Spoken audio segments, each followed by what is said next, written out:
ثم الرضا عن أبي بكر وعن عمر، ثم الرضا عن أبي بكر وعن عمر، ثم الرضا عن أبي بكر وعن عمر وعن علي وعن عثمان ذي الكرم.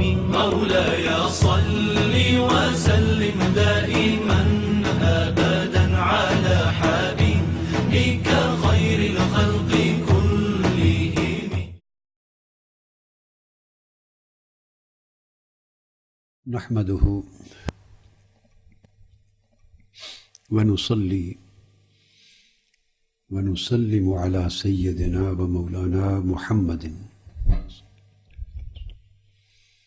رسوله النبي الأمين المكين الحنين الكريم الرؤوف الرحيم. أما بعد، بسم الله الرحمن الرحيم.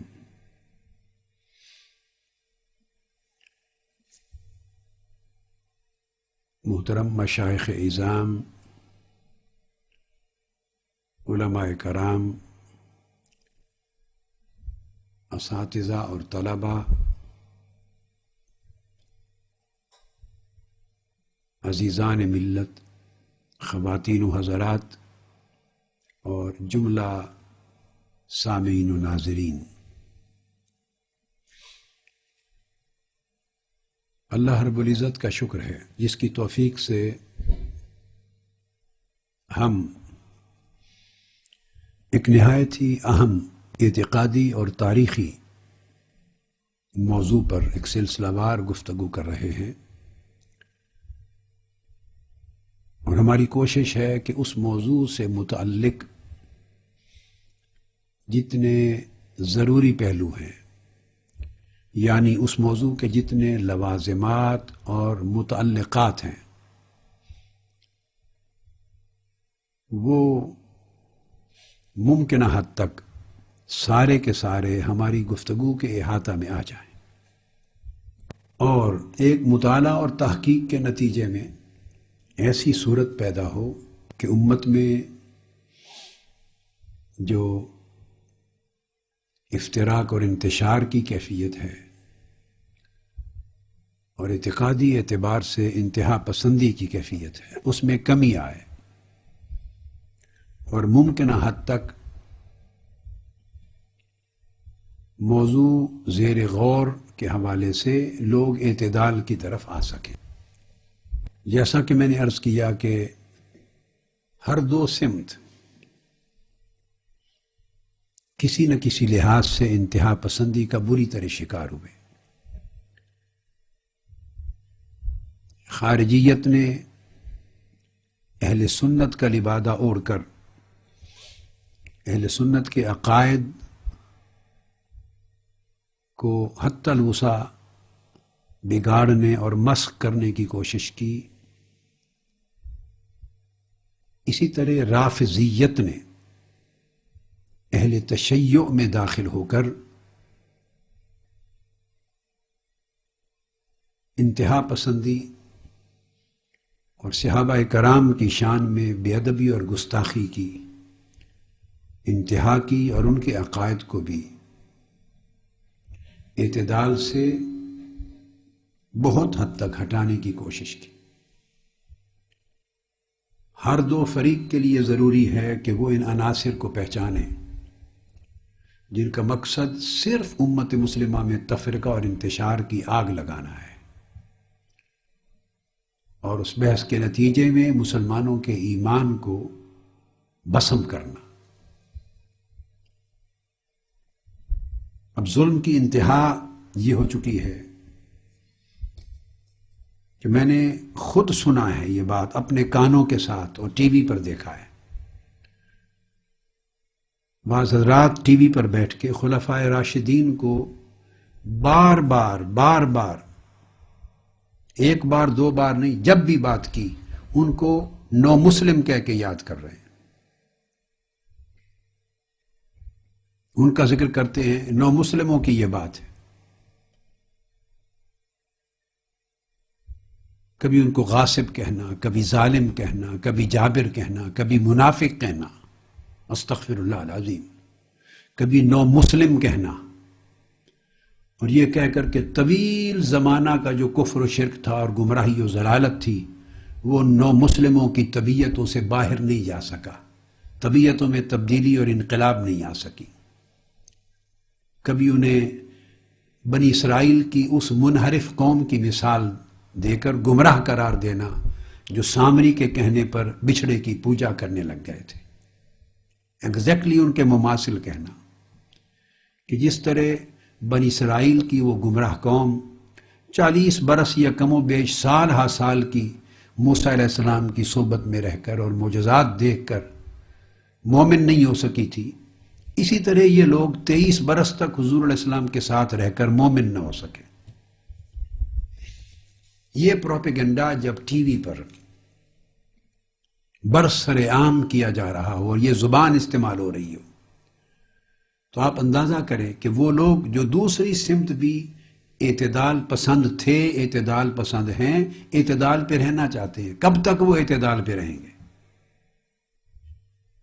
جب حالات ایسے پیدا کر دیے جائیں کہ رد عمل ہو رہا ہو، ہر دو طرف رد عمل ہو رہا ہو، تو رد عمل کبھی بھی کسی فریق کو راہ اعتدال پر رہنے کی اجازت نہیں دیتا۔ اس لیے ضروری ہے کہ نفس مسئلہ پر اصل صورتحال کو واضح کیا جائے تاکہ جسے بنیاد بنا کر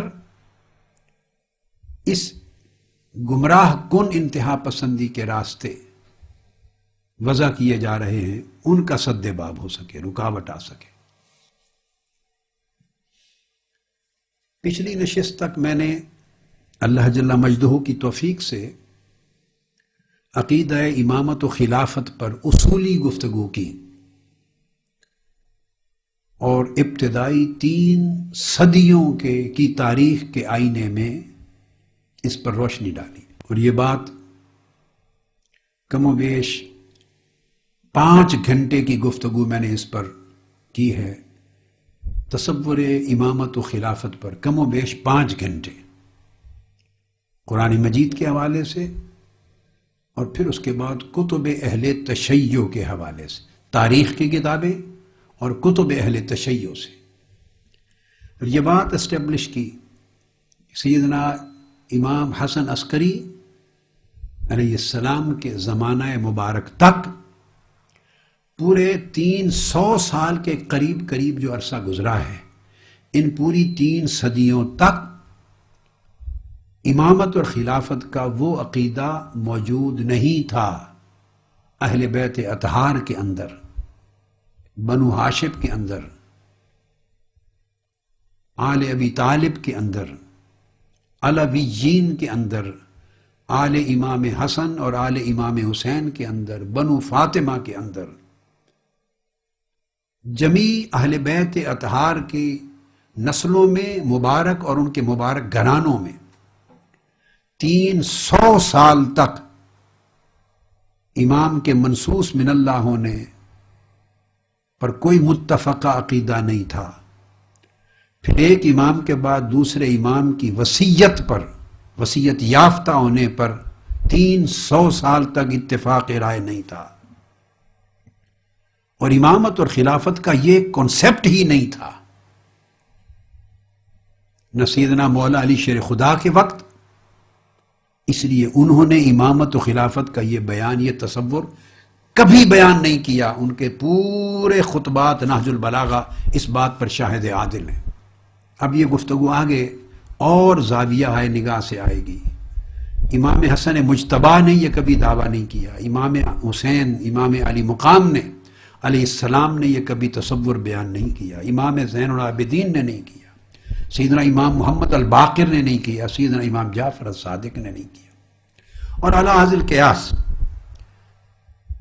11ویں امام سیدنا امام حسن عسکری تک یہی وجہ ہے کہ ہر دور میں ہر امام کے بھائی ان کے مد مقابل ان کی خلافت یا ان کی امامت کا انکار کرتے ہوئے وہ تو مدعی نہیں تھے، ان کے سامنے ان کی بجائے اپنی امامت و خلافت کا اعلان کرتے رہے اور جہاد کے لیے فوج منظم کر کے باہر نکلتے رہے۔ یہ میں خلاصہ عرض کر رہا ہوں پچھلے 6 گھنٹے کی گفتگو کا۔ اس لیے سیدنا امام زین العابدین کے چچا ان کے تھے، وہ سیدنا امام حسین کے سگے بھائی علوی سیدنا محمد بن الحنفیہ، امام حسین کے بعد انہوں نے دعوی امامت و خلافت کیا، اور امام زین العابدین ان کے بھتیجے تھے، ان کی امامت کی نفی کی۔ پھر اس کے بعد امام زید بن علی، وہ بھائی تھے امام محمد الباقر کے، سیدنا امام زین العابدین کے صاحبزادے، انہوں نے امام محمد الباقر کا انکار کیا سگے بھائی نے، اور انہوں نے اپنی امامت و خلافت کا دعویٰ کیا۔ پھر حضرت امام محمد بن عبداللہ النفس الزکیہ، انہوں نے سیدنا امام جعفر صادق علیہ السلام کے ہوتے ہوئے ان کی امامت کا انکار کیا اور اپنی امامت و خلافت کا اعلان کیا، اور بنو ہاشم نے، بنو فاطمہ نے، علویین نے، بنو عباس نے، آل حسن اور آل حسین نے، موجود کل اہل بیت کے جتنے گھرانے تھے، ان کی بھاری اکثریت نے ان کے دست مبارک پر بیعت بھی کی۔ اسی طرح ہر امام کے زمانے میں ان کے بھائی، سگے بھائی، کبھی کزن کبھی سگے بھائی، ان کی امامت و خلافت کے مقابلے میں اپنی امامت و خلافت کا اعلان کرتے رہے۔ اور ان ائمہ اطہار اہل بیت نے جن کے مقابلے میں امامت اور خلافت کے اعلان کیے، ان کے بھائیوں نے، ان کے کزن نے، انہوں نے کبھی ان کو کافر نہیں کہا۔ یہ تاریخ بتا رہی ہے،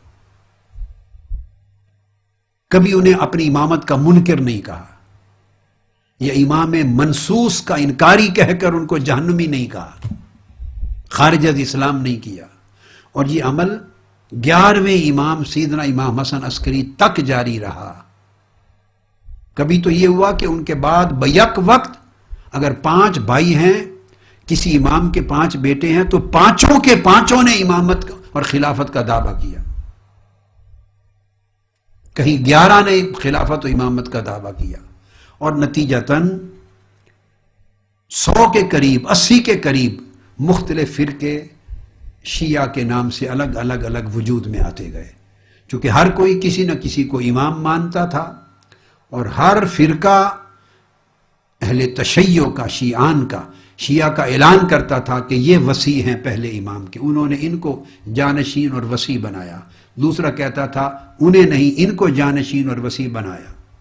اب میں نے یہ ساری تاریخ اس لیے بیان کی تھی کہ یہ بات اس سے اسٹیبلش ہو سکے کہ یہ عقیدہ امامت و خلافت کی یہ ایک کے لیے ہر دور میں منصوص ہوتی ہے، اور وہ حجت قائمہ ہوتا ہے اور حجت اللہ علی الارض ہوتا ہے، اور اس کے سوا کوئی اور دعوی امامت و خلافت نہیں کر سکتا، جو کرے گا وہ خارج از اسلام ہو جائے گا، کافر ٹھہرایا جائے گا، جہنمی ہوگا، اور اس کی خلافت منصوص من اللہ ہوتی ہے اور وصیت پر قائم ہوتی ہے، اور وہ معصوم ہوتا ہے۔ یہ پورا کا پورا عقیدہ جس کو میں نے مختلف کتب سے، اصول کافی سے اور اس کی تفسیر شرح صافی سے اور شافی سے، تمام کتب سے تفصیل میں بیان کیا تھا، یہ عقیدہ ہمیں پہلی 3 صدیوں میں ائمہ اطہار اہل بیت کے ہاں، بلکہ اہل بیت کے گھرانوں میں کہیں موجود دکھائی نہیں دیتا۔ جب شیعہ امامیہ، پھر جعفریہ، اور پھر اس کے بعد اثنا عشریہ، بچتے بچتے 300 سال کی ڈیولپمنٹ کے بعد یہ معروف مکتب فکر جب ایگزسٹ کر گیا، اور باقی رفتہ رفتہ چھوٹے فرقے بنتے چلے گئے، تو اس وقت انہوں نے یہ عقیدہ وضع کیا، اور ان کو 12 امام اس معنی میں، امامت منصوصہ کے معنی میں، خلافت منصوصہ کے معنی میں، وصیت پر بیس کرتے ہوئے، معصوم امام، مفترض الطاعت کے معنی میں، پھر یہ عقیدہ وضع کیا۔ جب یہ عقیدہ وضع کیا 3 صدیوں کے بعد، جو کہ مولا علی شیر خدا کی زبان مبارک سے پوری حیات طیبہ میں وقت شہادت تک ان کی زندگی میں نظر نہیں آتا، ان کے فرمودات میں نہیں ہے۔ میں آپ یہ نہج البلاغہ کا مطالعہ کریں گے، جب مسئلہ خلافت کی بحث آئے گی تو آپ دیکھیں گے کسی ایک جگہ مولا علی شیر خدا نے اپنی امامت اور خلافت کے حق کو اس اصول، اس قاعدے کلیے اور اس عقیدے کی بنیاد پر نہ کبھی لکھا ہے کسی خط میں، نہ کبھی خطبہ میں بیان کیا ہے۔ جب سیدنا صدیق اکبر، سیدنا فاروق اعظم سے ان سے گفتگو ہوئی، یا اپنے ماننے والے بنی ہاشم کے ساتھ گفتگو ہوئی، یا جنگ جمل میں اور جنگ صفین میں اختلاف جنہوں نے کیا ان سے گفتگو ہوئی، کسی ایک موقع پر مدینہ سے لے کے بصرہ تک اور بصرہ سے لے کے کوفہ اور معرکہ صفین تک کبھی بھی مولا علی شیر خدا رضی اللہ تعالیٰ عنہ نے اپنا حق امامت و خلافت اس دلیل اور اس تصور پر بیان نہیں کیا، کلیم ہی نہیں کیا، لوگوں کو نہیں بتایا کہ میں تو منصوص من اللہ امام تھا، میری امامت اور خلافت ایک ہی حق تھا، اللہ اور اس کے رسول کی نص کے ساتھ جو چھین لیا گیا اور کفر کیا گیا۔ مولا علی شیر خدا کرم اللہ وجل کریم نے یہ بات نہیں کی تھی۔ سو یہی چیز باقی ائمہ اطہار اہل بیت میں برقرار رہی۔ تو جب یہ عقیدہ وضع ہو گیا تو اب ضرورت پڑی کہ جو اہل بیت میں جو لوگ ہر دور میں امامت کے دعوے کرتے رہے، اب تو صحابہ کرام کی بات نہیں تھی، اب یہ بحث نہیں رہی تھی اہل بیت اور صحابہ کرام کے مابین اختلاف کی، چونکہ صحابہ کرام کا دور تو گزر چکا تھا، اور خلافت و امامت کے لیے اٹھنے والے صحابہ کرام اہل بیت کے علاوہ بقیہ صحابہ کی اولاد میں سے کوئی نہیں تھے جو اٹھ کے خلافت و امامت کا دعویٰ کر رہے ہوں، یا اہل بیت اطہار کے ساتھ جنگ کر رہے ہوں، یا ان کے مد مقابل اپنی خلافت و امامت کو مسلط کرنے کے لیے اٹھے ہوں۔ جس دور میں جتنے بھی 300 سال تک اٹھتے رہے خلافت و امامت کے دعوے کے ساتھ، وہ اہل بیت کی اولاد میں سے تھے، بنو ہاشم میں سے تھے، بنو فاطمہ میں سے تھے، کوئی غیر نہ تھا۔ سب ضرورت پیدا ہوئی کہ 300 سال کے بعد لوگ کہیں گے کہ یہ کہاں سے آ گیا یہ عقیدہ امامت و خلافت کا، تو نتیجتاً پھر ضرورت پیدا ہوئی کہ اس کے جزئیات بنائے جائیں اور اس کو منسوخ بنایا جائے، معصوم بنایا جائے، اس کے انکار کو کفر ٹھہرایا جائے، اور ان کے ہوتے ہوئے دوسرے کی خلافت حاصل کرنا اس کو غصب قرار دیا جائے، جبر اور ظلم قرار دیا جائے، ان کو خارج از اسلام قرار دیا جائے۔ یہ سارے لوازمات بن گئے، ریکوائرمنٹس بن گئیں اس عقیدے کی۔ لہذا پھر اس عقیدے کو جو جو ضرورت ہوئی اس کو تحفظ دینے کے لیے وہ کلیات وضع کیے جاتے رہے۔ اب وضع کر کے اب بعد کے لوگوں کی بات تو کسی نے ماننی نہیں تھی، انہوں نے اپنی روایتوں کے ساتھ سند بنا کر کسی نہ کسی امام کی طرف منسوب کر دیا، من گھڑت مکذوبہ کذب پر مبنی جھوٹی روایتیں اور اسانید وضع کی گئیں، جن لوگوں نے یہ عقیدے بنائے اور کسی نہ کسی امام کی طرف منسوب کرتے گئے۔ تو تاریخ ایک طرف رہ گئی، یہ روایات ایک طرف رہ گئی۔ اب جو تاریخ ہے وہ نہ سنی تاریخ ہے نہ شیعہ تاریخ ہے، پورے کے پورے 3 صدیوں پر مشتمل اہل بیت اطہار اور بنو ہاشم کے درمیان دعویٰ امامت و خلافت کی ایک الگ تاریخ ہے۔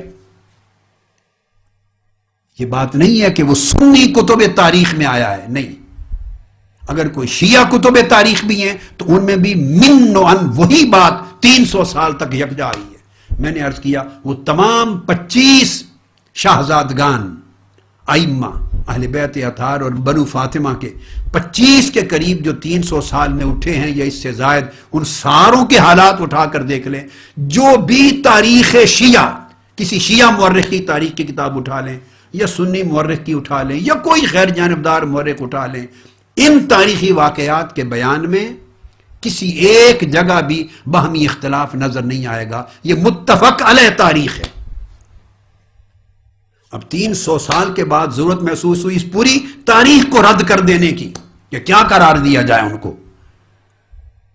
جب ان کو منصوص من اللہ امامت کا تصور دینا ہے ان کے حق میں، تو جو اٹھتے رہے انہیں کیا بنایا جائے؟ تو پھر یہ نتیجہ ہوا ہر ایک کی نفی کرنے کے لیے یہ عقائد بنتے چلے گئے، کرتے کرتے کرتے سب انتفاع ہوتے گئے، پھر وہ عقیدے وضع کر کے منسوب کیے گئے۔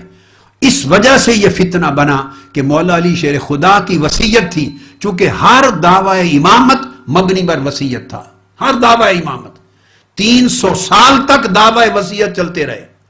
ایک وقت میں اگر 5 بھائیوں نے اعلان کیا ہے امامت و خلافت کا تو 5 کے دعوے وصیت پر مبنی تھے. یا کہتے تھے وصیت کسی کے حق میں نہیں کی، یا کہتے تھے فلاں ان کے اتباع ماننے والے کہتے تھے کہ اس کے حق میں کی تھی، دوسرے کہتے تھے ماننے والے نہیں جن کو ہم مانتے ہیں اس بھائی کے حق میں کی تھی، تیسرے کہتے تھے اس بھائی کے حق میں کی تھی، کوئی کہتا تھا کسی کے حق میں وصیت نہیں کی. لہٰذا جو جہاد کے لیے اور باطل حکمرانوں کو للکارنے کے لیے نکلے گا وہی امام ہوگا، جو خروج کرے گا جہاد کے لیے، جو امر بالمعروف اور نہی عن المنکر کا جھنڈا اٹھا کے شریعت کے دفاع کے لیے اور حدود شریعت کے قیام کے لیے اٹھے گا وہی امام ہوگا. تو کسی کا یہ فلسفہ ہوتا اور کوئی وصیت اپنے حق میں دعویٰ کرتا، ان کے ماننے والے اتباع. اور چلتے چلتے پھر انجام یہ نکلا کہ یہ وصیت کا تصور مولا علی شیر خدا تک جا پہنچا، جو بعد میں منسوب ہوا. اور چونکہ مولا علی شیر خدا کو اس لحاظ سے وصی بنایا گیا کہ حضور علیہ السلام نے اپنے بعد ان کے حق میں وصیت کی تھی کہ امامت و خلافت ان کی ہوگی، تو چونکہ ان کی خلافت کو جب اسی نئے وضع شدہ تصور کے تحت منصوص من اللہ بنا دیا گیا تو لہٰذا جو خلفاء مولا علی شیر خدا کے ہوتے ہوئے جو خلیفہ بنے اور امت نے جن پر اجماع کیا، اس 300 سال کے بعد گھڑے ہوئے عقیدے کے نتیجے میں ان خلفاء راشدین کو بھی معاذ اللہ کافر ٹھہرانا پڑا انہیں، اور غاصب قرار دیا گیا اور ظالم قرار دیا گیا. اور پھر وہ روایتیں گھڑ کر ان روایتوں میں 5 6 7 8 ناموں کے ساتھ وہ گیپ پورا کر دیا تاریخ کا. اور اس پورے گیپ کی نفی کے لیے فقط کتاب نہج البلاغہ ہی کافی ہے. ان کی اپنی ساری وضع کردہ روایات کو فقط نہج البلاغہ سیلاب کی طرح بہا دیتی ہے، صفایا کر دیتی ہے. جو مولا علی شیر خدا کے اپنے خطبات پر شیعہ عالم سید رضی ان کی اپنی وضع کردہ تعلیف کردہ مرتب کردہ کتاب وہی نفی کر دیتی. اب جب یہ صورت ہو گئی، اب دیکھنا ہے کہ پھر امامت و خلافت کا مسئلہ کیا تھا. اب عزیزان محترم، جن کا تعلق بھی اہل تشیع مسلک سے ہے یا دیگر اہل سنت ہیں یا امپارشل لوگ ہیں، اس مسئلے کو تھوڑا امپارشل ہو کر ذرا سنیں اور سمجھنے کی کوشش کریں. میں یہ بات شروع سے واضح کر چکا ہوں کہ کسی چیز کو بنانے ماننے کے لیے کچھ اساسی قواعد ہوتے ہیں. یہ قرآن سے ثابت ہو، قرآن سے یہ عقیدہ امامت و خلافت ثابت نہیں ہے. جب میں یہ بات کرتا ہوں کہ یہ عقیدہ و امامت ثابت نہیں ہے، اس سے مراد پورا پیکج ہے جس کو عقیدہ امامت و خلافت کہتے ہیں، کہ امام اور خلیفہ ایک ہی ہوگا اور وہ اللہ کی طرف سے منصوص ہوگا یا رسول کی طرف سے اس کے حق میں صریح قطعی وصیت ہوگی، اور اس کے ہوتے ہوئے کسی اور کے حق میں امامت و خلافت کا فیصلہ کفر ہوگا، غصب ہوگا، اور وہ معصوم من اللہ ہوگا، وغیرہ وغیرہ. یہ پورا پیکج ہے، اس بات کو یاد رکھیں. اور یہ 12 امام ہوں گے اس معنی میں. اگر قرآن مجید جامع کتاب ہے، اکملت لکم دینکم واتممت علیکم نعمتی وردیت لکم الاسلام دینا، ایک کامل کتاب ہے. اور پھر یہ عقیدہ امامت، اس پر ایمان اسی طرح ارکان اسلام میں سے ہے جس طرح شہادت توحید و رسالت، نماز، روزہ، حج، زکوٰۃ، جس طرح ان کا انکار کفر ہے اس طرح ان کا انکار بھی کفر ہے. تو لازم تھا قرآن پر کہ قرآن اس عقیدہ امامت و خلافت پر صریحاً ایک نہیں کئی آیات کے ذریعے وضاحت کرتا اور آنے والے بعد کے ائمہ معصومین اور منصوصین کا ذکر کرتا. قرآن پر لازم تھا. سنا اس کا قرآن میں ذکر ہے. جو انبیاء، چونکہ حضور علیہ السلام کے بعد نبی نہیں آنا تھا، قرآن نے روک دیا. خاتم النبیین کہہ کے کہ حضور کے بعد کوئی نبی نہیں آئے گا، دروازہ بند کر دیا. اب اگر نبی کے بعد منصوص امام آنے تھے، منصوص امام، تو لازم تھا جو قرآن دروازہ نبوت و رسالت کو بند کر رہا ہے وہ 12 منصوص اماموں کا دروازہ کھول کر پھر ان کا ذکر کرتا. جیسے پہلے حضرت عیسیٰ کا ذکر تھا، حضرت موسیٰ کا ذکر تھا، حضرت داؤد کا ذکر تھا، حضرت سلیمان کا ذکر تھا، حضرت زکریا و یحییٰ کا ذکر تھا، حضرت ابراہیم کا ذکر تھا، حضرت یوسف علیہ السلام کا ذکر تھا، یعقوب و اسماعیل کا ذکر تھا، حضرت نوح کا ذکر تھا. لازم تھا کہ قرآن اگر اسی معنی میں یہ منصوص امام آنے تھے اور وہی امام اور خلیفہ ہونے تھے، اور ان کے انکار کرنے سے کفر آ جانا تھا، تو امت کو گمراہی سے قیامت تک بچانے کے لیے یہ آخری کتاب الہی قرآن اس پر لازم تھا کہ وہ ان اماموں کا اس عقیدہ اور خلافت کے اس عقیدے کے ساتھ وضاحت کے ساتھ ذکر کرتی۔ قرآن نے چھوڑ دیا، ذکر نہیں کیا۔ قرآن کے ہاں اس کنسپٹ کا اشارہ ہی نہیں ملتا۔ مختلف آیتیں ہیں جن کا ذکر میں کر چکا ہوں، ان کی تشتاویلات کر کے اس میں سے نکالنا ہے۔ نہ اس قرآن کے سیاق میں وہ بات ملتی ہے، نہ سباق میں ملتی ہے، نہ قرآن کی نص میں ملتی ہے، نہ اشارت میں ملتی ہے، نہ اس کے اقتضاء میں ملتی ہے، نہ دلالت میں ملتی ہے، نہ سیاق و سباق میں ملتی ہے، نہ قرآن کے اس پورے ٹیکسٹ میں نہیں ملتی۔ وہ آیت عموم کے طور پہ آئی ہے، اس کا اطلاق کر کے اب جو چاہیں، جو فریق چاہے اطلاق کر لے۔ اگر آپ اس کا اطلاق اپنے حق میں کرتے چلے جائیں گے، دوسرے صحابہ کرام کے لیے کریں گے، تو اس اطلاق کو قادیانی لوگ مرزا غلام احمد کے لیے اطلاق کرتے چلے جاتے ہیں۔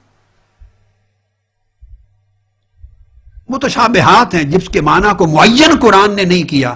دو ہی طریقے ہیں، یا قرآن کا ٹیکسٹ خود متعین کرے، یا اس کے سیاق اور سباق سے اس کا تعین ہو جائے، بس۔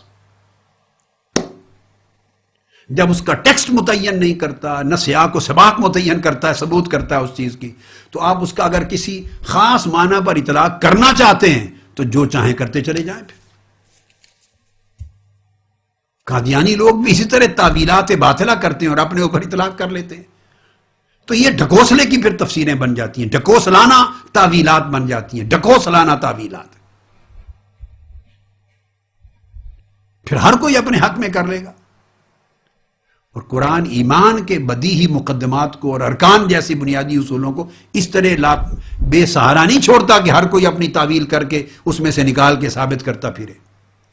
اگر اس طرح قرآن نے کرنا ہوتا تو توحید و رسالت کو بھی اس طرح چھوڑ دیتا، نبوت کو بھی اس طرح چھوڑ دیتا، نماز، روزہ، حج، زکوٰۃ، حلال اور حرام کو بھی اس طرح چھوڑ دیتا۔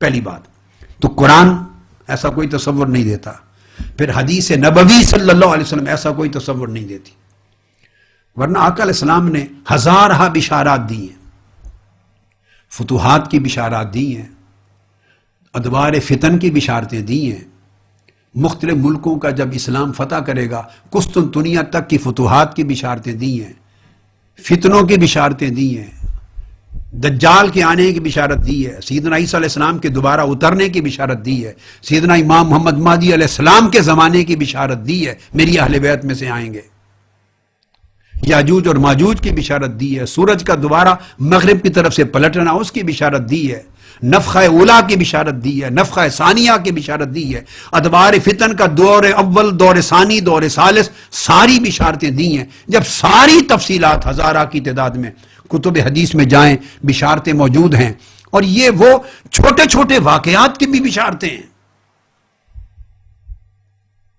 زمین پھٹ جائے گی اس کی بشارتیں دی ہیں، آگ لگ جائے گی یمن کی طرف اس کی بشارتیں دی ہیں، وقائع دنیاویہ کی اتنی بشارتیں دی ہیں، ہزارہ حدیث اہل سنت اور اہل تشیع کی کتب کے ابواب بھرے پڑے ہیں۔ تو کیا وجہ ہے کہ آقا علیہ الصلوۃ والسلام نے اس عقیدہ کو، اگر یہ لازمی ارکان اسلام میں سے تھا یہ تصور، تو حدیث نبوی میں آقا علیہ السلام نے نام لے کر کیٹیگوریکلی بشارت کیوں نہیں دے دی؟ امت کو کیوں اس مخمصے میں رکھ دیا، اس جھنجٹ میں ڈال دیا کہ آج تک فساد کرتے پھرے؟ اللہ کے رسول اور اللہ کی کتاب قرآن لوگوں کو گمراہی سے نکالنے کے لیے آیا ہے، ہدایت دینے کے لیے آیا ہے۔ اگر یہ بات اتنی عام تھی کہ پہلے دن سے اس کا انکار کرنے والے خلفائے راشدین معاذ اللہ ان کو کافر بنایا جا رہا ہے، اور آقا علیہ السلام کی 1.25 لاکھ صحابہ کرام کو معاذ اللہ منکر و مرتد بنایا جا رہا، استغفر اللہ العظیم، اگر یہ بات اتنا اہم رکن اسلام تھا تو قرآن خاموش رہا، سنت رسول خاموش رہی، حدیث رسول خاموش رہی، نہیں بیان کیا۔ پھر اس کے بعد جیسا کہ میں نے عرض کیا، پھر مولا علی شیر خدا کا اپنا زمانہ ہے، 30 برس خلافت رہی ہے۔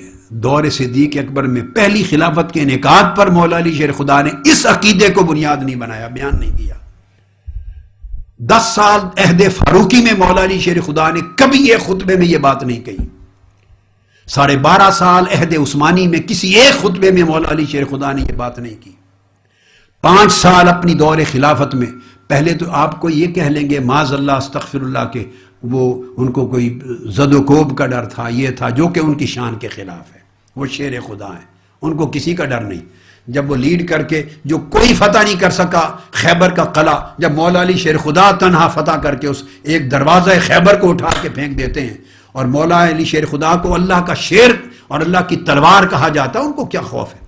25 سال تو چلو جو بھی تعبیر کریں گزر گئے، جب خود خلیفہ تھے، تخت خلافت حکومت پر متمکن تھے، تینوں صحابہ کا دور نہیں تھا، وہ شہید ہو چکے، دار فانی سے رخصت ہو چکے تھے، آپ خلیفہ تھے، پوری دنیا آپ کے پیچھے تھی، امام تھے، خلیفہ تھے. اس وقت کس نے روکا تھا؟ اس وقت اپنے خطبے میں اس عقیدہ کو برملا بیان کر دیتے کہ یہ عقیدہ ہے لوگوں، آج تک میں حکمتاً چپ رہا، مگر امامت منسوس ہوتی ہے، خلافت منسوس ہوتی ہے، جو امام ہوتا ہے وہی منسوس ہوتا ہے. مجھے قرآن نے امام اور خلیفہ بنایا تھا، میرا حق چھینا گیا. مجھے رسول خدا نے امام اور خلیفہ مقرر کیا تھا، وصیت کی تھی، مجھ سے حق چھینا گیا، اور چھیننے والے کافر ہو گئے. وہ عمر بھر اپنے دور خلافت میں خلفائے راشدین اور صحابہ کرام کی تعریفیں کرتے رہے، ان کے اوصاف گنواتے رہے جب ان کا اپنا دور تھا. اس کا مطلب یہ ہے کہ وہ عقیدہ جو جھوٹا منسوب کیا گیا، جو ان کے کبھی وہم و گمان میں بھی نہیں تھا، اور اس کے نتیجے میں خلفائے راشدین کو نو مسلم قرار دیا جا رہا ہے. ظالم اور جابر اور غاصب کہہ کے انہوں نے منافق کو مرتد کہنے کی جسارت تک جا پہنچی.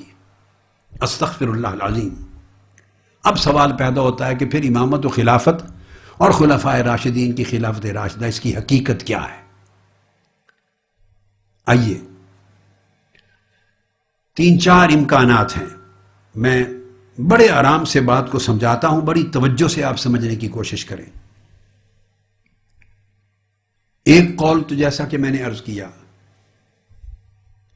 اہل تشیع دعویٰ کرتے ہیں، اور پھر کتابوں میں کچھ روایات ان کے ہاں ہیں جو بالکل من گھڑت، موضوع، مکذوبہ، منسوب کی ہوئی روایتیں، کہ حضور صلی اللہ علیہ وآلہ وسلم نے سیدنا علی شیر خدا کو اپنا خلیفہ اور اپنا وصی اور اپنی طرف سے امت کا امام مقرر کر دیا تھا. ایک نقطہ نظر ہے جس کی بنیاد پر آج اہل تشیع اور غلو کرنے والے احباب پورا زور لگا رہے ہیں. آج میں نے عرض کیا یہ نقطہ نظر ایک ہے. یہ بات اس لیے درست نہیں کہ اس کو تو مولا علی شیر خدا کرم اللہ وجہ الکریم نے خود پورے 30 برس کے دور خلافت میں، نہ پہلوں کے 3 زمانوں میں نہ اپنے زمانے میں، اس کو تو بیان ہی نہیں کیا. یہ تمام روایات رد کرنے کے لیے اور ان کو غلط قرار دینے کے لیے صرف مولا علی شیر خدا کی وہ 30 برس کی زندگی اور آپ کے خطبات کافی ہیں، جس میں آپ نے خود یہ دعویٰ نہیں کیا نہج البلاغہ کے اندر. یہ روایات مکذوبہ ہیں، مگر اہل تشیع کا ایک نقطہ نظر ہے. اب اس کے مد مقابل اگر اس کو لے لیا جائے، اب اہل تشیع ذرا غور سے سنیں کہ مسئلہ حل کیسے ہوگا. اگر اس کو لے لیں اور اس پر اڑے رہیں تو اہل سنت والجماعت کی کتابوں میں، کتب حدیث میں ایسی روایات موجود ہیں کہ سیدنا صدیق اکبر رضی اللہ تعالیٰ عنہ کو، اب وہ یہ ان کے جواب میں وہ روایات پیش کریں گے، روایات موجود ہیں کہ ان کو اپنے بعد خلیفہ حضور نے اپوائنٹ کر دیا تھا. سیدنا مولا علی المرتضیٰ کو اگر ایسی روایتیں سامنے رکھی جائیں گی تو اس کے مد مقابل اہل سنت کا ایک طبقہ یہ کہتا ہے کہ سیدنا ابو بکر صدیق رضی اللہ تعالیٰ عنہ کا استخلاف حضور علیہ السلام نے کر دیا، آپ کو خلیفہ اور اپنا وصی بنا دیا تھا. اب میرے نزدیک ایمانداری کی بات ہے، یہ دونوں باتیں انتہائیں ہیں.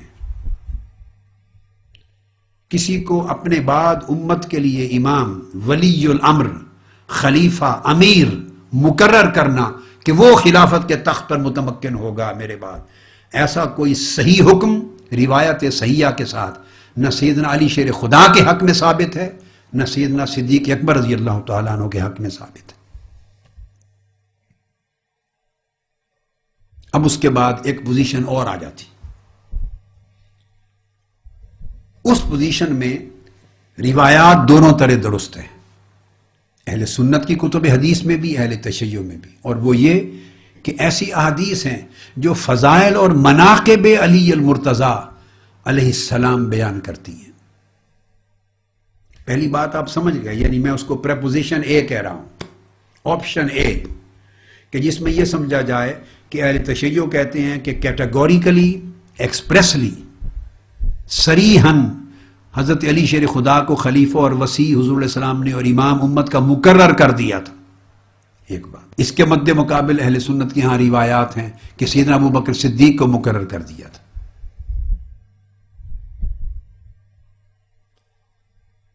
اہل تشیع اپنی کتابوں میں وہ اپنے دلائل روایتیں لاتے ہیں، اہل سنت کی کتابوں میں اس طرح کے دلائل روایات بھی موجود ہیں بے شمار.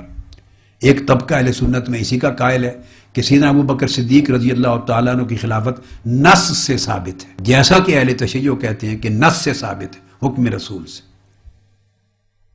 لیکن دیانتداری کی بات ہے اور اعتدال کی بات ہے اور حق کی بات یہ ہے پوری روایات کو کھنگال کر اور جرح و تعدیل کے ساتھ ان کی اسانید کو دیکھ کر، ان روایتوں اور راویوں کی ثقاہت کو دیکھ کر اور ان سے زیادہ مضبوط اور اثبت اور اصح اسانید کے ساتھ موازنہ کر کے اس نتیجہ کے اخذ کرنے میں کوئی تامل نہیں رہتا کہ یہ دونوں انتہائیں ہیں. آقا علیہ الصلوۃ والسلام نے زبان مبارک سے صریحاً کسی کو بھی اپنا خلیفہ مقرر نہیں کیا، اور یہ امت کے اجماع کے لیے چھوڑ دیا. خلافت کا تقرر اپنے بعد امت کے سپرد کر دیا. قرآن اس کی تصدیق کرتا ہے وَأَمْرُهُمْ شُورَى بَيْنَهُمْ، کہ وہ اپنے اہم معاملات کو باہمی شورا مشاورت کے ساتھ طے کیا کریں گے. تو دوسری آپشن کیا ہے؟ دوسری آپشن یہ ہے، یا یوں سمجھے کہ دوسری قسم کے دلائل یہ ہیں کہ بہت سی حدیث ہیں جو سیدنا مولا علی شیر خدا کرم اللہ وجہ الکریم کی شان اقدس میں آئی ہیں. احادیث آپ کے مناقب بیان کرتی ہیں، آپ کے فضائل بیان کرتی ہیں. خود میری اپنی بے شمار کتب میں جو حدیث کی کتابیں میں نے جمع کی ہیں، جن میں حدیث کو جمع کیا ہے، تالیف کی ہے، ان کے اندر میں نے مختلف ابواب میں مولا علی شیر خدا کرم اللہ وجہ الکریم کے مناقب اور فضائل جمع کی ہیں. اسی طرح بہت سی حدیث ہیں جو سیدنا صدیق اکبر، سیدنا فاروق اعظم، سیدنا عثمان غنی رضوان اللہ تعالی علیہ مجمعین کے مناقب اور آپ کے فضائل میں وارد ہوئی ہیں. وہ بھی احادیث صحیحہ ہیں، یہ بھی احادیث صحیحہ ہیں، اور کسی ایک کا دوسرے کے ساتھ کوئی ٹکراؤ اور تعارض نہیں ہے. اب یہ دوسری سچویشن ہے. تو ہوا کیا؟ اہل تشیع نے وہ حدیث جو آقا علیہ السلام نے سیدنا علی شیر خدا کی منقبت اور آپ کی فضیلت اور آپ کی شان اور آپ کی عظمت دنیا کے سامنے اجاگر کرنے کے لیے فرمائیں، ان کا غلط اطلاق کر لیا اور لیا کہ اس سے سیدنا علی شیر خدا کی خلافت کو بیان کرنا مقصود تھا. آقا علیہ السلام اس سے یہ ثابت کرنا چاہتے تھے کہ علی خلیفہ اور امام ہوگا امت کا میرے بعد. انہوں نے معنی غلط اخذ کیا، توجیہ غلط کی، تشریح غلط کی. اسی طرح جیسے اہل تشیع نے کیا، وہی سچویشن آپ کو اہل سنت کی کتابوں میں نظر آئے گی. اسی طرح کی طرح طرح کی حدیثیں سیدنا صدیق اکبر کی شان میں ہیں، قولی بھی اور عملی سنتیں بھی ہیں. ابھی ہم ان کے اوپر گفتگو کریں گے، آگے آئے گی ساری گفتگو. میں تمام دلائل کو بھی لیں گا، ابھی تو میں آپ کو مقدمات سمجھا رہا ہوں. تو اہل سنت کے ہاں بھی بہت ساری احادیث صحیح بخاری، مسلم، ابو داؤد، ترمذی اور دیگر کتب میں ہیں کہ جو سیدنا صدیق اکبر اور سیدنا فاروق اعظم کے مناقب بیان کرتی ہیں، فضائل بیان کرتی ہیں. چنانچہ پھر اہل سنت والجماعت نے ان احادیث سے یہ اخذ کیا استنباطاً اور استخراجاً اور استدلالاً کہ اس سے خلافت ابو بکر صدیق ثابت ہوتی، خلافت فاروق اعظم ثابت ہوتی. تو گویا احادیث کا اطلاق اور تشریح اس طرح دونوں گھروں نے کی کہ وہ تھی مناقب میں وارد ہوئی اور فضائل میں وارد ہوئی، اور انہوں نے اطلاق اس سے سیدنا علی شیر خدا کا کیا. تو جس طرح انہوں نے سیدنا علی شیر خدا کی خلافت کا معنی استدلالاً ان میں سے اخذ کیا اور یہ درست نہ تھا، اس طرح اہل سنت نے ان احادیث سے سیدنا صدیق اکبر رضی اللہ تعالیٰ عنہ کی خلافت کا استدلال کیا. یہاں ایک بات عرض کر دوں، اگر اہل تشیع کے ذہن میں یہ خیال آئے کہ وہ تو اہل سنت کی کتابیں ہیں، ہم صحابہ کرام کے ان مناقب کو نہیں مانتے اور فضائل کو نہیں مانتے، تو اہل سنت جواباً کہیں گے کہ سیدنا علی شیر خدا کی وصیت کے لیے جتنی روایتیں ہیں ان کے حق میں وصیت کرنے کی کوئی احادیث صحیحہ اہل سنت کی نہیں، وہ اہل تشیع کی کتابیں ہم نہیں مانتے، ہم پر حجت نہیں، ہم کیوں مانیں؟ تو بتائیے امت کے لیے اس مسئلے کا حل کیا نکلے گا؟ حل تو نکلتا ہے جہاں طریق راستے دونوں اکٹھے مل جائیں، دونوں مل جائیں۔ حقیقت یہ ہے کہ آقا علیہ الصلوۃ والسلام کے لاکھ سے زائد شاگرد تھے صحابہ کرام، ان لاکھ سے زائد شاگردوں میں سے ان 4 تلامذہ کی آقا علیہ السلام نے ان کی مختلف خوبیاں، مختلف ان کی جہتیں، مختلف شانیں، مختلف خصوصیات، مختلف اوصاف اور مختلف کمالات کو سامنے رکھ کر مختلف مواقع پر سب کے مناقب بیان کر دیے، تاکہ کم سے کم یہ پتہ چل جائے کہ میرے بعد سارے 1 لاکھ صحابہ میں یہ 4 اس قابل ہیں کہ امت کی رہنمائی کریں۔ ان کے مناقب کا یہ معنی تھا۔ مگر میرے مان بعد کس کو امام اور خلیفہ بنانا ہے وہ امت کے استصواب پر چھوڑ دیا۔ تو جلیل القدر ائمہ نے اس مسئلہ خلافت و امامت کا حل یہ بیان کیا ہے کہ آقا علیہ السلام نے امت کی ثوابدید پر چھوڑ دیا، نہ یہ تصور کوئی منصوص تھا نہ ہے، نہ آقا علیہ السلام نے اس کی کوئی صریح اور قطعی وصیت کی تھی نہ ہے، امت کی ثوابدید پہ چھوڑا۔ سادہ بات ہے، اگر آقا علیہ الصلوۃ والسلام کا منشا ہوتا کیٹیگوریکلی، ایکسپریسلی، پوزیٹیولی، انڈاؤٹڈلی، اگر منشا ہوتا اپنے بعد میں فلاں کو خلیفہ مقرر کرتا ہوں، تو یہ مناقب کی زبان میں بات کرنے کی ضرورت کیا تھی؟ سادہ سی بات ہے، فضائل کے زبان میں بات کرنے کی ضرورت کیا تھی؟ مناقب کے طریق پر بات کرنے کی ضرورت کیا تھی؟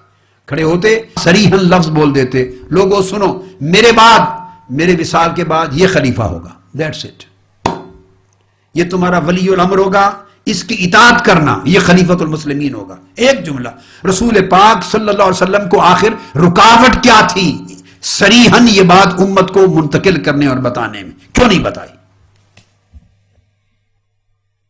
اگر یہ بات صریحاً پوزیٹیولی، کیٹیگوریکلی اعلان کر دیتے تو امت کا صحابہ کرام کی مجال نہیں ہے کہ ان میں سے کوئی کسی اور کو خلیفہ مقرر کر جاتا یا کسی اور کے ہاتھ پر صحابہ کرام اپنی بیعت کر سکتے، ممکن نہیں۔ اگر مولا علی شیر خدا کو کہا ہوتا کیٹیگوریکلی کہ میرے بعد خلیفۃ المسلمین یہ ہوگا، فاسمعوہ واطیعوا لہ، اس کا حکم سننا اور اس کی اطاعت کرنا، یہ تمہارا ولی الامر ہوگا، اس کی بیعت کرنا۔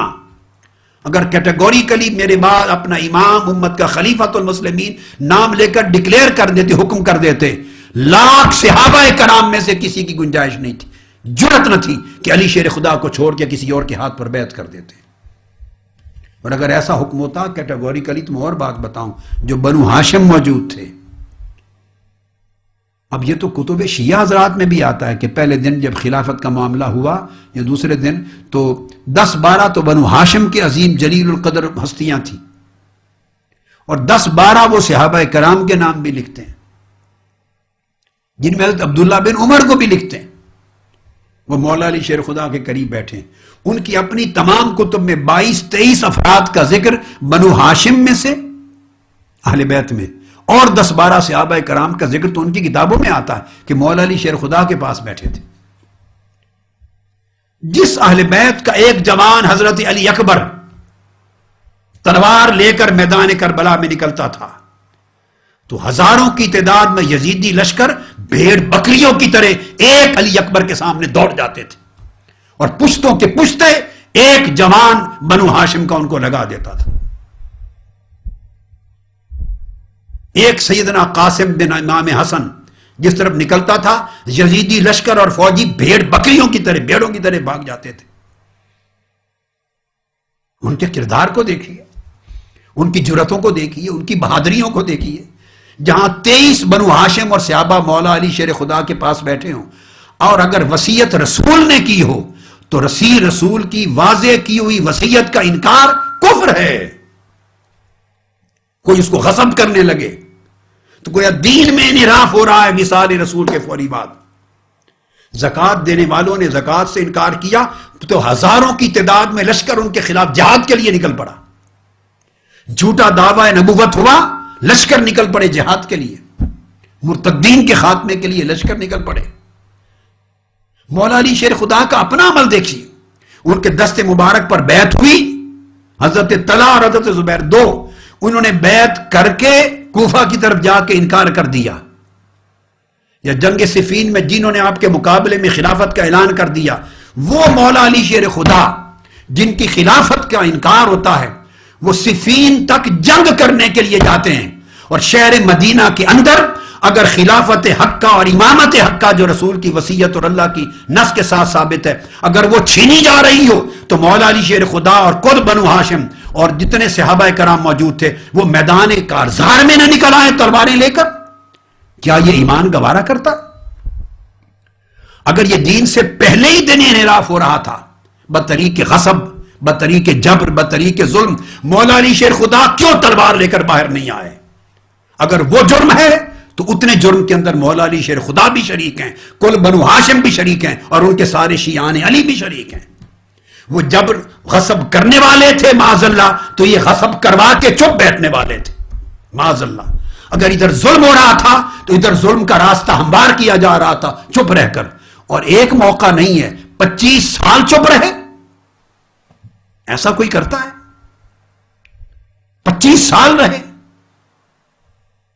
اگر اللہ کی نص کو توڑا جا رہا ہو، رسول پاک کی وصیت کی خلاف ورزی ہو رہی ہو، دین کے رکن کو توڑا جا رہا ہو، اور دین کی راہ کو پھیر کر ارتداد اور مرتد بنایا جا رہا ہو، امت کو گمراہ کیا جا رہا ہو، اور علی شیر خدا اور کل بنو ہاشم اور اہل بیت ایک دن نہیں، ہفتہ نہیں، مہینہ نہیں، 4 مہینے نہیں، سال نہیں، 25 سال چپ بیٹھے رہے اور بیعت کرتے رہے ان کے ہاتھوں پر. ادنا درجے کی غیرت ایمانی رکھنے والا شخص ایسا گوارا نہیں کر سکتا. کبھی تو نکل پڑتا ہے. یہ عمل امام حسین نے نہیں کیا، نکل پڑے تھے. خانوادہ بنو ہاشم کو لے کے اہل بیت کو 70 تن شہید کروا دیے، مگر یزید کے ہاتھ پر بیعت نہیں کی. 25 سال مولا خواب کہیں کہ جبر و اکرا سے بیعت کر لی، کبھی کہیں حکمتاً اور مصلحتاً بیعت کر لی. جبر و اکرا سے ارے کوئی مرتد کے ہاتھ پر بھی بیعت کرتا ہے؟ سادہ سی بات ہے. کوئی کسی کافر کے ہاتھ پر جو دین سے پھر جائے، رسول سے دھوکہ کر جائے اور دین اسلام سے منحرف ہو جائے، عام بات نہیں ہے. ان کے ہاتھ پر جبر و اکرا سے مولا علی شیر خدا بیعت کر لے، یا حکمتاً اور مصلحتاً ان کے اوپر بیعت کر لیں. مدینہ طیبہ چھوڑ کے چلے جاتے اگر حکمت و مصلحت ہی تھی بیعت کرنے کی بجائے. ارے اپنی خلافت کے زمانے میں بھی تو 2 سال کے بعد مدینہ طیبہ چھوڑ کے کوفہ چلے گئے تھے فتنہ اور شر مٹانے کے لیے. تو اگر اپنے دور میں کوفہ میں جا کے آباد ہو سکتے ہیں تو پہلے دن ہی تو یہ مدینہ طیبہ چھوڑ کے کسی اور جگہ چلے جاتے ہیں، نیا بستی بچا لیتے. کہتے لوگوں یہاں انحراف ہو رہا ہے رسول کے دین سے، غصب ہو رہے ہیں، رسول کی وصیت اور قرآن کی نص کی خلاف ورزی ہو رہی ہے، اور سارے لوگ اس راہ پہ چل پڑ رہے ہیں. دین کی حفاظت کرنے والا کوئی نہیں، میرے ساتھ اٹھنے والا کوئی نہیں، سو میں اس شہر کو ترک کرتا ہوں. جیسے دین کی حفاظت اور شر کے مقابلے کے لیے اپنی خلافت کے ایام میں کوفہ چلے گئے، پہلے دن ہی مولا علی شیر خدا ترک شہر کر جاتے، کسی اور جگہ جا رہے تھے. رہتے بھی وہیں رہے. 25 سال تک نماز پنجگانہ باجماعت بھی ان خلفائے راشدین کی امامت میں پڑھتے رہے، انہی کے پیچھے. اگر وہ غاصب تھے، اگر وہ جابر تھے، خدا نہ خواستہ منافق تھے، مرتد تھے، ان کے ہاتھ پہ بیعت کرنا، پھر 25 سال ان کے پیچھے نمازیں پڑھنا، ان کی نمازوں کا حال کیا ہوا؟ کہاں گئی نمازیں؟ اس کا حکم کیا ہوگا شریعت میں؟ ان غاصبوں، ظالموں، معاذ اللہ استغفر اللہ، اور منافقوں اور مرتدوں کے پیچھے استغفر اللہ العظیم نماز پڑھنا 25 سال تک، کیا نمازیں قبول ہوئی؟ اور اگر آپ سوچیں کہ وہ دل سے نہیں پڑھتے تھے، اوپر اوپر دکھانے کے لیے پڑھتے تھے، تو کسی ایک کتاب میں دکھا دیں کہ 25 سال میں گھر آ کر اعادہ بھی کیا ہو. دکھانے کے لیے مسجد نبوی میں پڑھ آئیں اور گھر آ کے پھر دوبارہ پڑھ لیں، فجر کی بھی، ظہر کی بھی، عصر کی بھی، مغرب کی بھی، عشاء کی. ایک کتاب میں دکھا دیں کہ کبھی اعادہ بھی نہ اعادہ کیا 25 سال تک، اور ہر نماز باجماعت مسجد نبوی میں ان خلفائے راشدین کی اقتداء میں ادا کرتے رہے. تو بیعت بھی جبر سے ہو گئی اور 25 سال تک نمازیں بھی جبر میں ہو گئی. میں تو نہیں سمجھتا کہ اس عمل کا آدمی مولا علی شیر خدا ہو سکتا ہے. تو حقیقت یہ ہے، یہ افسانے گھڑے گئے بعد میں، یہ تصورات کتابوں میں گھڑ کر اب آج کی نسل کیا کرے؟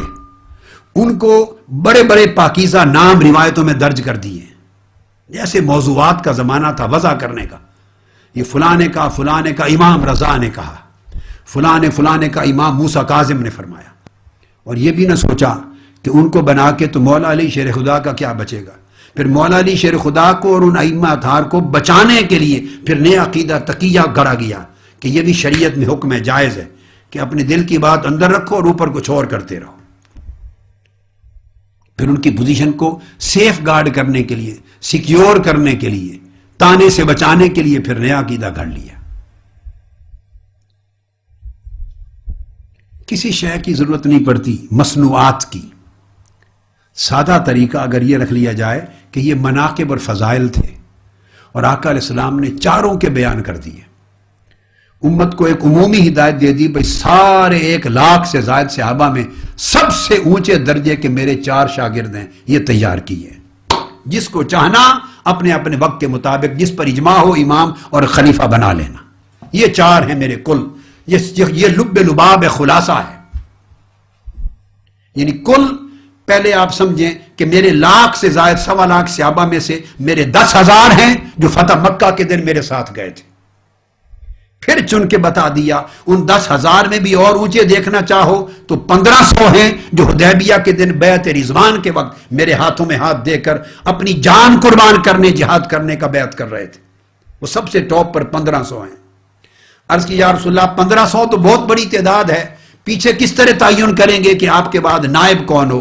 تو فرمایا 1,500 میں سے اور اگر شارٹ لسٹ کرنا چاہتے ہو تو 313 میرے بدری صحابہ ہیں، مہاجرین و انصار. ان سے اونچا 1,25,000 صحابہ میں کوئی شخص نہیں ہوگا، یہ اہل ہیں. یا رسول اللہ یہ 313 بدری صحابہ بھی اتنی بڑی تعداد ہے، اتنی بڑے، تو اگر یہ معاذ اللہ استغفر اللہ سمجھانے کو کہہ رہا ہوں، اگر یہ سارے کینڈیڈیٹ بن جائیں تو ہم کیا فیصلہ کریں گے؟ تو آقا علیہ السلام نے فرمایا پھر پہلے 40 کو لے لینا جنہوں نے اوائل مشکل وقت میں میرے ہاتھ پر اسلام قبول کیا تھا. 313 میں بھی یا رسول اللہ وہ 40 کی تعداد بھی بہت زیادہ ہے، اور کم کریں. تو فرمایا پھر 10 کو لے لینا. ایک ایک کا نام لے کر فرمایا ابو بکر فی الجنہ، عمر فی الجنہ، عثمان فی الجنہ، علی فی الجنہ، طلحہ فی الجنہ. 10 نام لے لیے. فرمایا یہ 10 عشرہ مبشرہ ہیں، 10 کیٹیگوریکلی جنت میں جائیں گے، ان میں سے چن لینا. یہ آپ کو طریقہ بتا رہا ہوں آقا علیہ السلام کس طرح فضائل دیتے رہے. پھر یہ سوال ہوا کہ 10 بھی بہت زیادہ ہیں اور شارٹ لسٹ کر دیں. تو آقا علیہ السلام نے 4 کو شارٹ لسٹ کر کے حضرت علی کے فضائل الگ بیان کر دیے، عثمان غنی کے الگ بیان کر دیے، فاروق اعظم کے الگ بیان کر دیے، صدیق اکبر کے الگ بیان کر دیے. یہ 4 میرے وہ صحابہ ہیں جن سے بڑھ کر انبیاء اور رسل کے بعد کوئی مخلوق عالم بشریت میں نہیں ہے. ان کو چن لینا. امت کا جس پر جس وقت اجماع ہو جائے وہ امام برحق ہوگا. مناقب اور فضائل بیان کرنے کا مطلب یہ تھا. اب اس کی توجیہ اب اگلی نشست میں میں اب انشاءاللہ براہ راست احادیث پر آتا ہوں کہ نقطہ نظر کے آقا علیہ السلام نے طریقہ اختیار کیا ترک وصیت کا اور عدم استخلاف کا. وصیت نہیں فرمائی اور کسی کو خلیفہ کیٹیگوریکلی نامزد نہیں کیا. اب میں براہ راست ان حدیث پر آؤں گا اور یہ وہ موقف ہے جو اہل سنت کے ہاں بھی اور اہل تشیع کے ہاں مشترک ہے. پہلی جو آپشنز میں نے 4 بتائیں ان پر اہل سنت اہل تشیع کا اختلاف ہے، وہ راستے الگ الگ ہیں. مگر ایک آپشن ایسی بھی ہے جو اہل سنت اور اہل تشیع دونوں کتابوں میں مشترک موجود ہے. تو آپ اپنے ایمان سے کہیے جس پر دونوں کتابوں کی روایات متفق ہوں وہ زیادہ طاقتور اور صحیح ہوگی، یا جس پر مختلف ہوں وہ زیادہ مقبول اور ارجح ہوگی. اہل سنت کی کتب حدیث میں ان کے طریق سے حدیث صحیح اور اسناد صحیح سے بھی وہی موجود ہے، اور کتب شیعہ کی اعلیٰ کتابوں میں ان کی روایتوں سے بھی وہی بات موجود ہے کہ آقا علیہ السلام نے کسی کے لیے کوئی وصیت خلافت نہیں فرمائی. آقا علیہ السلام نے کسی کو خلیفہ مقرر اور نامزد نہیں فرمایا. یہ ہے اصل بات، اور یہ اہل سنت اور اہل تشیع دونوں کی کتابوں میں مشترک موجود ہے۔ اگلی نشست میں یہ گفتگو شروع کروں گا، لیکن ایک حکمت بتانا چاہتا ہوں۔ 4 پر بات چھوڑ دی۔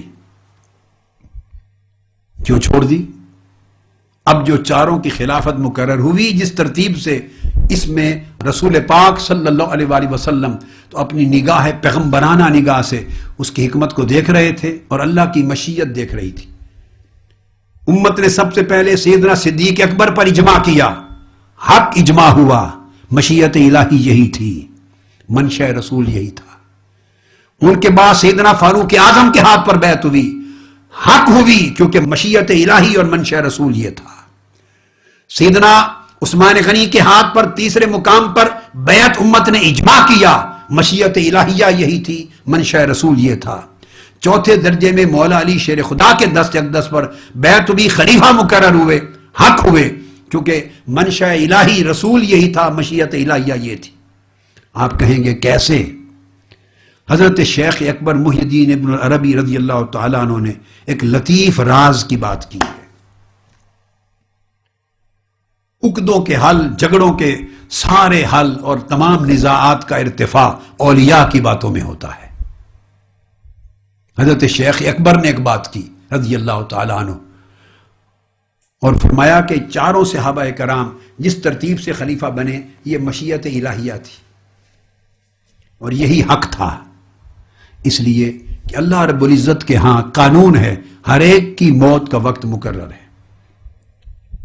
موت کا جو وقت ہے وہ ایک ساتھ بھی نہ آگے ہو سکتا ہے نہ پیچھے، یہ قرآن کی نص ہے۔ جو وقت اجل کا ہے، یہ قرآن مجید میں اجل ایک لمحہ، ایک منٹ نہ آگے ہو سکتی ہے اور نہ پیچھے۔ اس پر تو عقیدہ اہل سنت کا بھی ہے اور اہل تشیع کا بھی ہے، قرآن کا فیصلہ ہے۔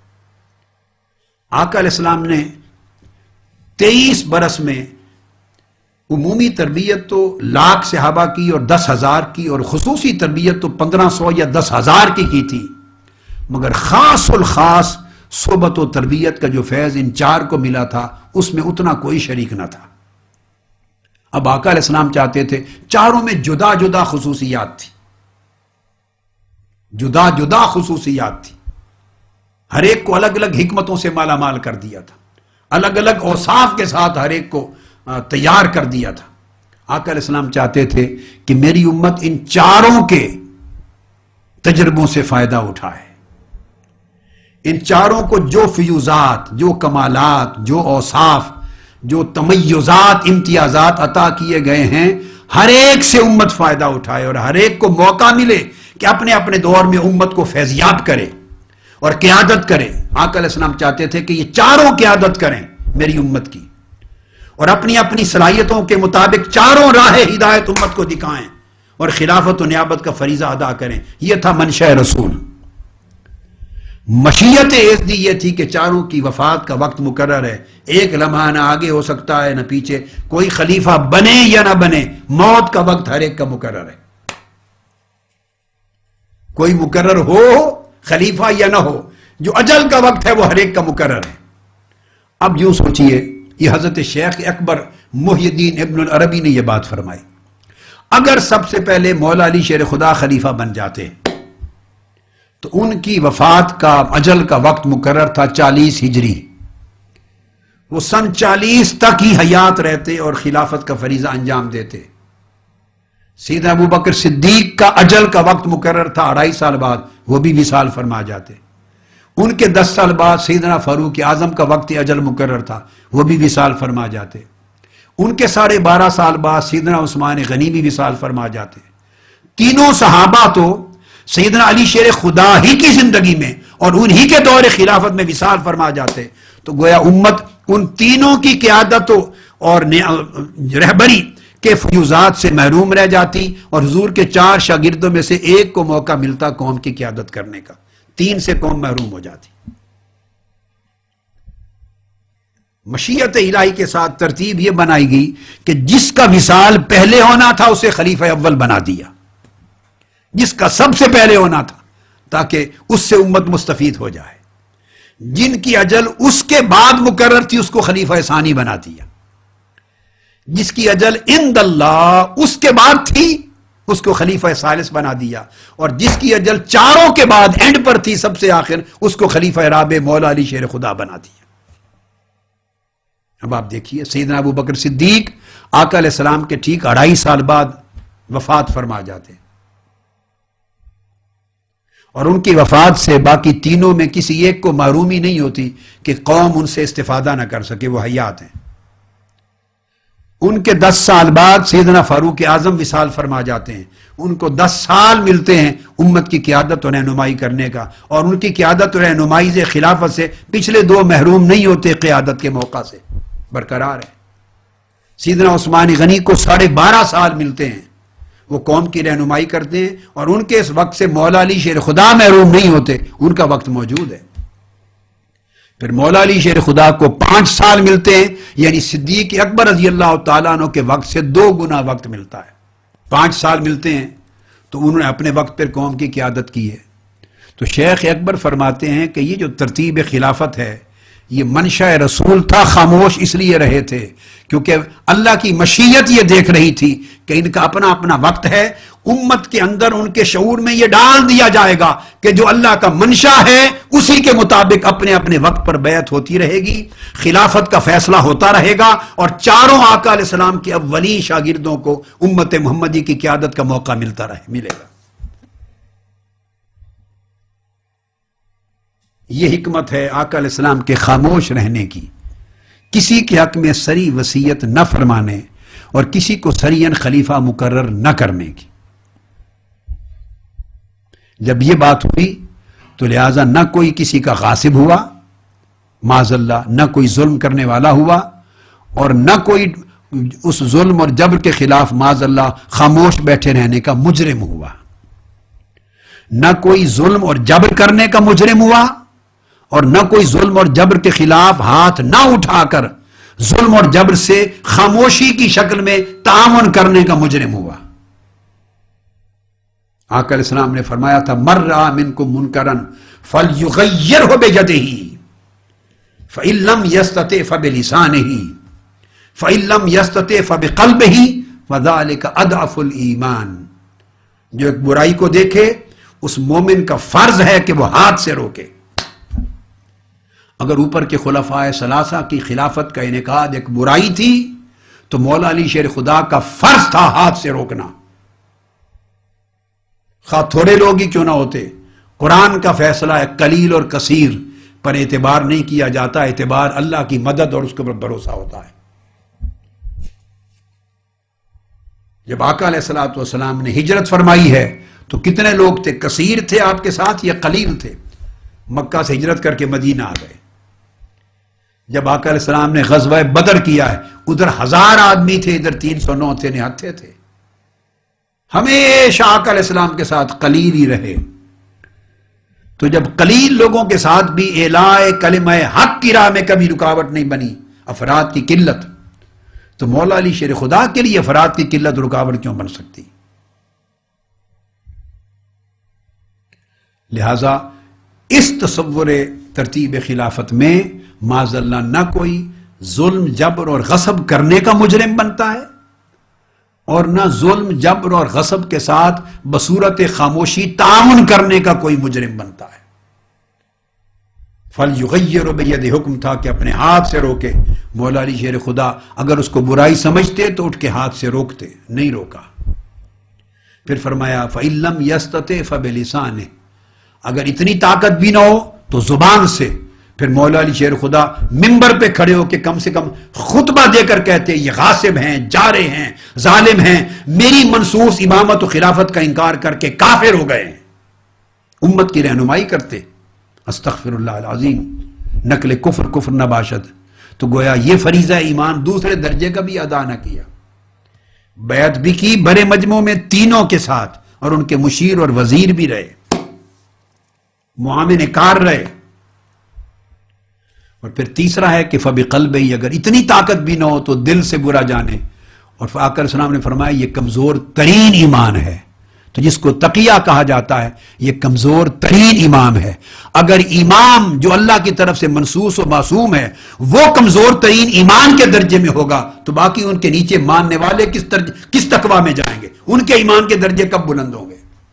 اگر معاذ اللہ امام منصوص اس کا درجہ کمزور ترین ایمان کی حالت میں رہے، اس صورت میں کہ ظلم ہوتا رہے، جبر ہوتا رہے، ارتداد ہوتا رہے، حق غصب ہوتے رہیں، رسول کی وصیت کی خلاف ورزی ہوتی رہے، قرآن کی رد ہوتی رہے، اور وہ حکمتاً چپ بیٹھا رہے، تو اگر یہ کمزور اضعف الایمان کا درجہ امام معصوم کا ہے تو پیروکار کہاں جائیں گے؟ وہ تو نیر فسق و فجور میں رہیں گے.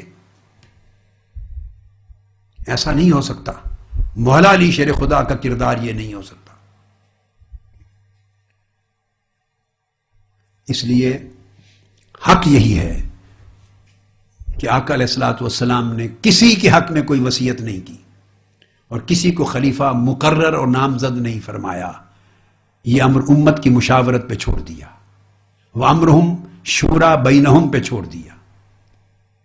آج کی گفتگو یہاں ختم کرتے ہیں. اب انشاءاللہ جو دوسری نشست میں ہم آغاز کر رہے ہیں ان احادیث کا کتب اہل سنت اور کتب اہل تشیع دونوں سے، تاکہ پتہ چلے کہ یہ ایک موقف ایسا ہے جس پر دونوں کا اتفاق ہے. تو جس پر دونوں کی احادیث اور روایات متفق ہو جائیں وہ بات صحیح تر ہوگی اور قوی تر ہوگی. اس عقیدے کو اپنانا چاہیے. وما علینا الا البلاغ. ثم الرضا عن ابی بکر وعن عمر. ثم الرضا عن ابی بکر وعن عمر. ثم الرضا عن ابی بکر وعن عمر وعن علی وعن عثمان ذی الكرم. مولاي صل وسلم دائما